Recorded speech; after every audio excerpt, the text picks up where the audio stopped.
Esta es una memoria sonora de la reconstrucción histórica de Radio Nacional Córdoba.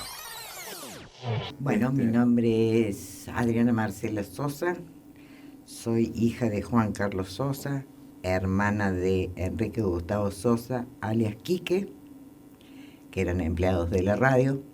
Me gustaría que me cuentes sobre la historia de tu papá. ¿Cuándo empieza a trabajar tu papá acá en la radio? Porque además él tenía trabajos también en otras radios. Bueno, eso que quiero que me cuentes cómo fue en general, digamos. Bueno, mi papá era telegrafista. Trabajaba en el correo y en un momento dado se inició la creación de la Radio Nacional. Como él sabía de electricidad y de técnico, digamos, lo llamaron si quería pasarse a la radio porque dependía del mismo ministerio, el correo que la radio. Él decide dejarse de ser telegrafista y se vino a armar Radio Nacional. ¿Cuántos años tenía por entonces? Y era en el año 1956, más o menos. Yo recién nacía y no sé cuánto habrán demorado en armarla, pero sé que junto con otra gente, por supuesto, que trajeron los equipos de Buenos Aires y demás. Y después con el tiempo, pero pasó más o menos unos 15 años, también entró a trabajar a Radio Universidad, que en ese entonces era Radio Esplendid, no era Radio Universidad, que también cableó todo lo que era la radio arriba de Pasaje Muñoz y todo lo demás. Él hizo la instalación eléctrica no solamente de la radio, sino también de la planta transmisora. De la planta transmisora. Y en torno a lo que significaba un trabajo como ese, ¿cuándo empezás a tomar contacto vos con la radio, a venir acá? Y alrededor, o sea, de lo que yo me puedo recordar, yo creo que nací dentro de la radio más o menos, porque mi papá vivía acá en la calle Rivera Indarte. O sea, mi papá y mi mamá, ¿no? Y venía periódicamente a la radio. No solamente yo, sino después cuando nació mi hermano más chico, que Quique, veníamos a jugar a la radio. O sea, jugábamos en el auditorio, nos hacíamos los artistas, él tocaba el piano y yo cantaba, y jugábamos a ser locutor y operador. Y en esa época era otra cosa la radio, o sea, éramos realmente una familia, porque los otros operadores como Heredia, Bartel, no me quiero olvidar de ninguno, pero estaba Toledo, Vela Gamba, que no era operador sino técnico, eran todos tíos, eran todos mis tíos, y yo era su sobrina para todos. Y mientras tanto tu papá trabajaba. Mientras tanto mi papá operaba, sí, hacía los programas de radio mientras nosotros jugábamos. Ya después, un poquito más grande, estaba el libro leído para usted, que lo hacía Ana María Torres, que nosotros lo escuchábamos. Otro programa del maestro Dávar, o el profesor Dávar, como le decían, que era el significado de las palabras. Hacíamos competencia de quién sabía más palabras. Era una hermosa época, era una radio totalmente distinta a lo que es ahora, ¿no? ¿Por qué? ¿Cómo era la radio precisamente de ese momento? Y, bueno, obviamente muy diferente a la de ahora, ¿no? Sí, o sea, tal vez porque soy vieja y me gusta más lo de antes que lo de ahora, como todo viejo, pero la calidad humana era distinta. Yo lo veo distinto, o sea, no había el que era más que lo otro, porque yo era el locutor, mi voz operador, no, éramos toda una familia. Estaba el gran locutor Lombardi, que aparte de ser locutor leía las manos, hacía quiromancia. Y terminó solito en un asilo, que el único que lo iba a ver era Tisera, que también era operador de radio, que entró después, que también era empleado de correo y se pasó a la radio. Gustavo Tisera. Gustavo Tisera. Y que fue el más joven de los últimos que se jubiló. Y Porque Y a en ver general qué lo más. que pasó es que los primeros operadores que tuvo la radio y bastante después, en realidad eran empleados del correo, ¿no? No sé si todos, no sé si todos. O sea, por ejemplo, Carlos Toledo, no sé si fue alguna vez empleado del correo. Heredia tampoco. O sea, yo el único que conozco que era empleado del correo era mi papá. El que sí creo era el que ahora doctor Ladú, que sí hizo un intercambio para venir a Radio Nacional y usó la radio como para recibirse de médico, porque le daban todas las prioridades para que él pudiera estudiar. ¿Y qué contaba tu papá de su trabajo acá en la radio? No, era la vida de mi papá la radio, igual que de mi hermano. No existía otra cosa que no fuera la radio. Ellos se juntaban a hablar y hablaban de radio. No había otro tema. Claro. Incluso vivía acá muy cerca, en la calle Sí, Rivera. hasta que después, bueno, después vivimos en Alto Verde, que fue en la época de el Cordobazo, que le tocó quedarse a dormir acá en la radio. ¿Cómo le tocó quedarse a dormir? Y sí, porque el único operador que estaba dentro de la radio había estado de sitio y tuvo que quedarse en la radio durante 5 días. ¿Y dormía acá, todo Dormía acá? arriba del piano. El piano del auditorio. Sí. Y se comunicaba con mi mamá diciendo que estaba bien, que no nos dejara salir a la puerta, que había balas perdidas y demás. Así que fue todo un tema en la época del Cordobazo. Claro. ¿Tu papá hasta cuándo trabajó aquí? Mi papá hasta los 40, sí, fueron 48 años de servicio, O sea que año en que se retiró aproximadamente. más o menos en los 80. O sea que también, por ejemplo, pasó situaciones de golpes militares, sobre todo. Sí, sí, acá adentro había un comando, había un general que les daba y le impartía órdenes en esa época. Un jefe militar. Sí, sí, que le cerró la discoteca, que cruzó todos los discos, los serruchó con una sierrita para que no los pusieran. Que eran discos con algún contenido político. No, pero eran los discos de la Arralde, de la Mercedes Sosa, de Falú. Arruinó la discoteca. ¿Y te acordás del nombre de Vos sabés que no. esa persona? No, yo debo haber tenido 13 años, 12 años, por ahí. Pero fue un hecho fuerte, ¿usted se acuerda? Porque fue un hecho Sí, sí, fuerte. sí, porque mi papá sufrió muchísimo lo que habían arruinado los discos. Es más, los discos quedaron inventariados, pero no se podían usar. Claro. ¿Y eso fue en esa oportunidad? ¿En qué gobierno militar habrá sido? Y era en la época del proceso.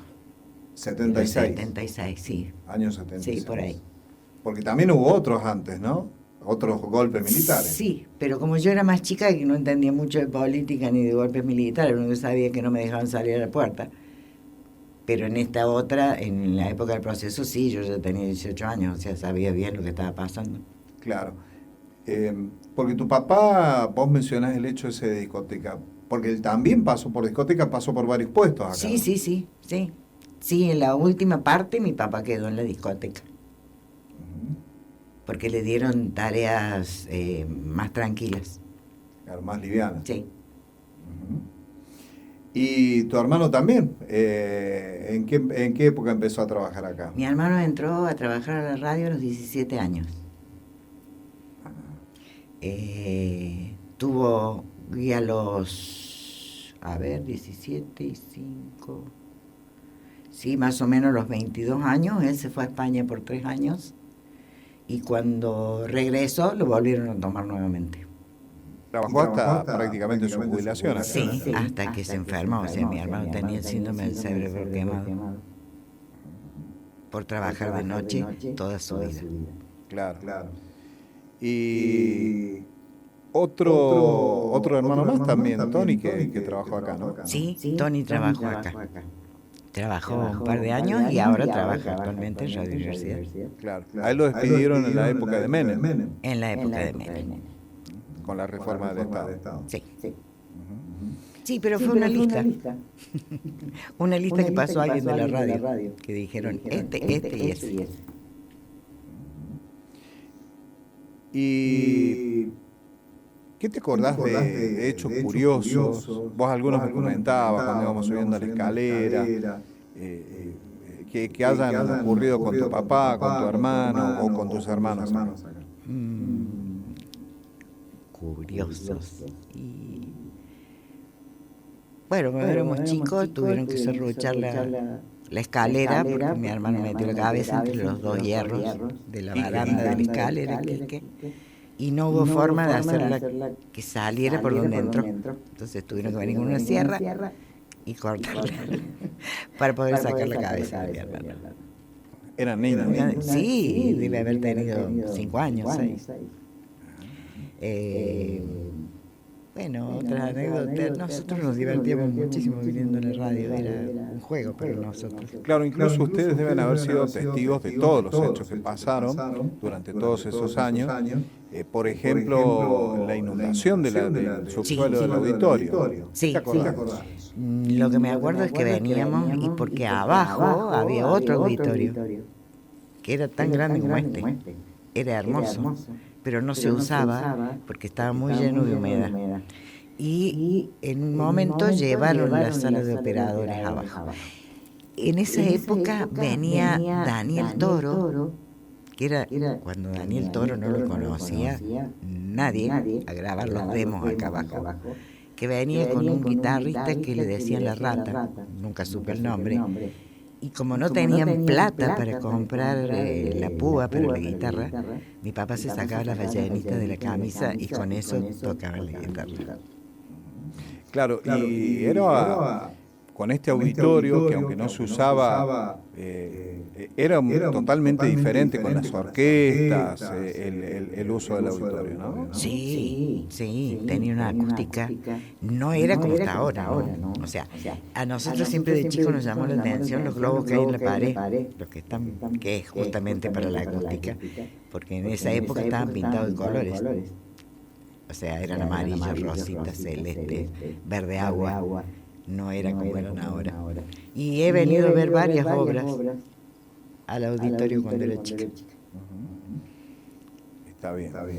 ¿Y qué te contaba tu papá, por ejemplo, de cosas que pasaban en la radio? Bueno, eso que pasó el Cordobazo, u otros hechos destacados, a lo mejor que él haya pasado bien o no le haya pasado tan bien. Algún jefe, alguna camaradería, hay fotos de él compartiendo momentos agradables, digamos, con otros compañeros, ¿no? Sí, bueno, ¿vos sabés qué momentos feos? Yo no me acuerdo que lo haya comentado. O sea, si los hubo, se los guardó, porque no los comentó. Había una secretaria que era la señora de Arias, que era muy amiga de él. Y bueno, el hijo de ella nos cuidaba cuando había la cena de la radio. O sea, nos llevaba al departamento de ella y el hijo mayor de ella, que es abogado, que es uno de los que desaparecieron y los persiguieron en la época del proceso. Nos cuidaba en el departamento hasta que terminaba la fiesta y mi papá y mi mamá nos iban a buscar. ¿Fuiste a alguna fiesta de la radio? No, nunca. Nunca porque siempre iba el empleado con la señora. O sea. Recién yo te preguntaba acerca de la inundación del subsuelo. Bueno, ustedes lo vieron, vos lo viste. Sí, empezó a subir el agua y empezaron a poner tablones para llegar a la sala de operadores. O sea, cuando salías de la escalera que baja, había tablas puestas así hasta que llegara a la sala de operadores. Ya cuando el agua empezó a subir mucho, tuvieron que volver a traer la sala de operadores acá arriba. Es decir, en un principio todo lo que era estudios y sala de operadores funcionaban abajo en ese subsuelo. En un tiempo nada más, porque cuando yo era chica, la sala de operadores apenas entras por la puerta principal de la radio, a mano izquierda, la primera puerta era la oficina de Galván, que era el director artístico. Y la otra puerta era la sala de operadores. Y después estaba el vidrio y se veía el auditorio. Ahí funcionaba, digamos, la radio en sí misma en el propio auditorio. Sí. ¿Y cómo fue? ¿Por qué tuvieron que bajar? ¿Y cómo fue eso? Eso no me acuerdo. En realidad eso no me acuerdo. Pero sé que después veníamos y íbamos derecho abajo. que en esa época estaba un operador que era un viejito español que se llamaba Don Mabras. No me acuerdo su nombre, pero el apellido era Mabras. ¿Y eso afectó mucho esa inundación? Digamos, ¿fue un motivo de preocupación? ¿Fue algo importante? Sí, o sea, fue bastante importante porque había que trasladar todo de nuevo. O sea, sé que hubo mucho más importante al trabajo que se debía hacer para que no afectara nada en la radio. ¿Fue la misma época? ¿En qué año habrá sido la inundación? Y 74, 75 años, ¿no? sí, Años 74, 75. sí, o más. Yo creo que sí, después del Cordobazo, pues en la época del Cordobazo el estudio estaba acá arriba. Claro. ¿Y has notado en esta visita que esté muy distinta a la radio, digamos?